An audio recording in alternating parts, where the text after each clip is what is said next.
दर्जेदार शिक्षणाची हमी म्हणजेच JSS गुरुकुल. प्ले ग्रुप ते इयत्ता 8वी इंग्रजी माध्यमासाठी प्रवेश प्रक्रिया सुरू. डिजिटल तंत्रज्ञानाद्वारे शिक्षण पद्धती. एका वर्गात फक्त 20 ते 25 विद्यार्थी. गणितामध्ये प्रावीण्यासाठी abacus. Pickup and drop facility. ठिकाण बालाजी कॉलनी, अंबिकानगर, केडगाव, अहमदनगर. संपर्क 0241 241 7007, 9403 98 7007 आणि 9371 38 8007.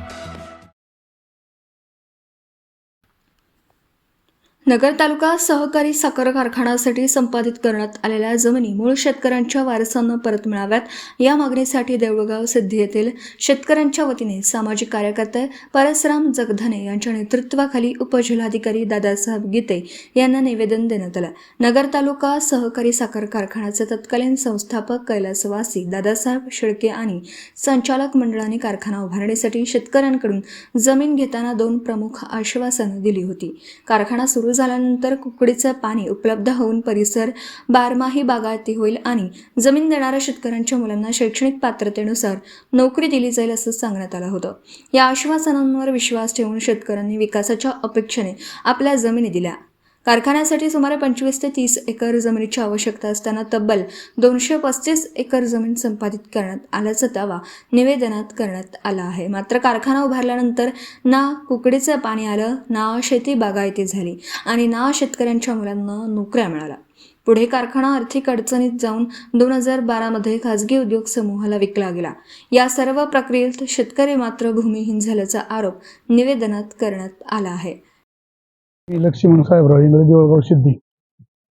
नगर तालुका सहकारी साखर कारखाना जे आमच्या पूर्वजांनी जे जमिनी दिल्या होत्या त्याच्या संदर्भात ती जमीन परत मागण्याच्या संदर्भात आम्ही अप्पर जिल्हाधिकारी यांना निवेदन देण्यासाठी आलो होतो. सगळे शेतकरी आमच्या सोबत येतं. तर ते आमची मूळ मागणी अशी आहे, जे नगर कारखान्यासाठी 30 ते 35 एकर जमीन लागत असताना, त्याची गरज असताना त्यांनी काय केलं, 235 एकर एकूण जमीन खरेदी केली. त्याच्यानंतर 2012ला कारखाना बंद झाला, अवसानात निघाला.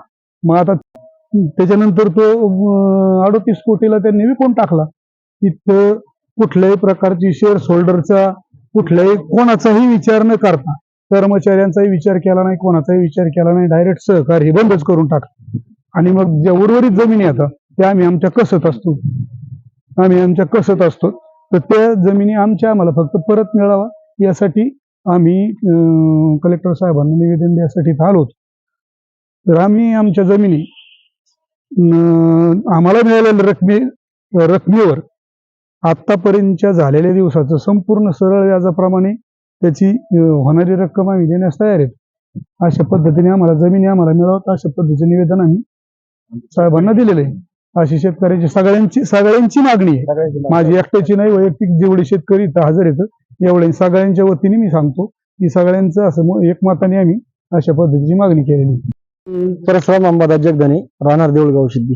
आज आमच्या गावातील शेतकऱ्यांची दुरावस्था झालेली, कारण की ज्या साखर कारखाना आम्ही कामं दिलो म्हणून आमच्या शेतकऱ्यांचे जे आमचे वडीलधारी माणसं आहेत त्यांनी जमिनी या हिशोबाने दिली त्या कारखान्याला की आमच्या मुलांना कुठेतरी नोकरी लागेल. कुकडीच्या पाण्याचं आश्वासन दिलं. त्या टायमाला माननीय बबनरावजी पाचपती हे आमच्या गावाला असे म्हणले होते, ऊसाचं पाणी कुसावाला कमी द्यायचं. तर त्या धर्तीवर स्वर्गीय दादा पाटील शेळके यांनी सांगितलं होतं की गावकऱ्यांना जर आपल्या तालुक्यात जर कारखाना आला आणि देवळगावला हे कुकडी क्षेत्र जवळ असल्यामुळे इथं आपल्याला पाणी आणता येईल, त्यामुळे तुम्ही गावकऱ्यांनी जमिनी द्या. त्या आश्वासनाला आमच्या ग्रामस्थ बोलले. त्या टायमाला जिथं 35 एकर जमीन पाहिजे तिथे 235 एकर जमीन घेतली. 235 एकर जमीन घेतली. त्यानंतर कारखाना हा सतत तोट्यात गेला. 2012ला त्याची विक्री झाली. विक्री करताना त्यांनी कोणत्याही शेअरधारकाला किंवा जमीन मालकांना पूर्वीच्या त्यांना आधी विचारायला पाहिजे होतं, आता आपला कारखाना दिवाळीत निघालाय, याचा निलाव होणार आहे, त्या निलावात किती शेतकरी घ्यायला इच्छुक आहेत हा प्रश्न त्यांनी कोणत्याही शेतकऱ्याला विचारला नाही का कोणत्याही शेतकऱ्याला कसल्या प्रकारची नोटीस दिली नाही. म्हणजे जी विक्री झाली ही बेकायदेशीर झाली. जसे की पारनेरचा क्रांती कारखाना, त्याचप्रमाणे ह्या देवळगाव सिद्धी कारखाने झाले.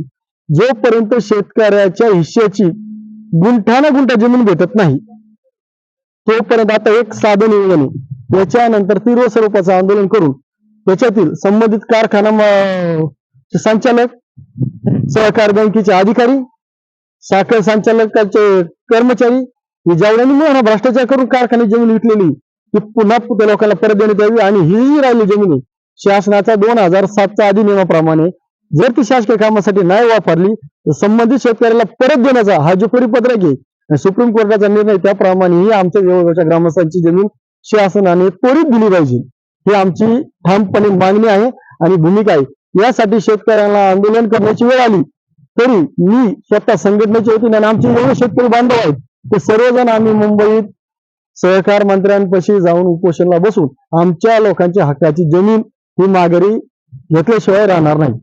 मूळ मालकांच्या वारसांना त्यांच्या जमिनी परत मिळाव्यात अशी मागणी केली आहे।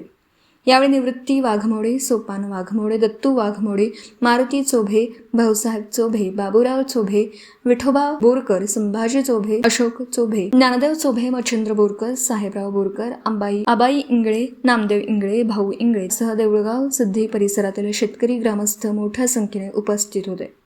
प्रतिनिधी शुभम पाचारणे, अहिल्यानगर।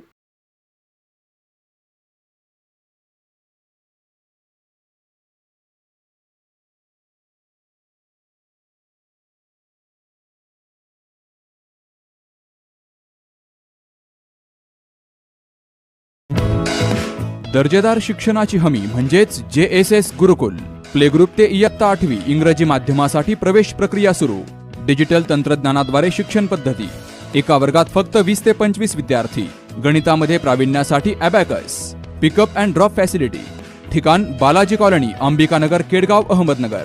संपर्क 0241 241 7007, 9403 98 7007 आणि 9371 38 8007।